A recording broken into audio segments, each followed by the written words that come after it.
mo fi àsìkò yìí mo fi kí bàbá mi èmi ọmọ yín náà ní Koiki Media tí ọ̀pọ̀lọpọ̀ mọ̀ sí Ọláyọmí Koiki.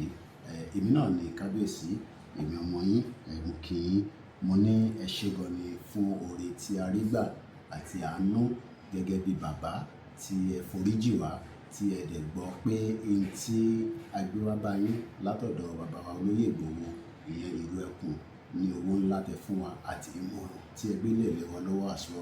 Ẹ ṣé gan ni. Ìyàwó mi náà ni máa kí yín o, àti gbogbo àwọn ẹgbẹ́ ọmọ ìlú ẹkùn ní Ọ̀ṣun State lábẹ́ coordinator wọn bàbá wa Àwòrò.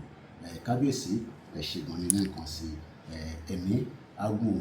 Mo kí gbogbo olórí, mo kí gbogbo Ilé-Ifẹ̀, mo kí gbogbo Ọ̀ṣun, mo kí Nàìjíríà, mo dẹ̀ kí President Bola Ahmed Tinubu.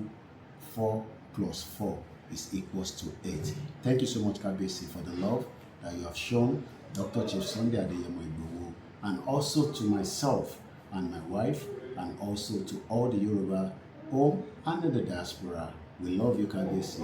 Koiki Media, bringing the world closer to your doorsteps.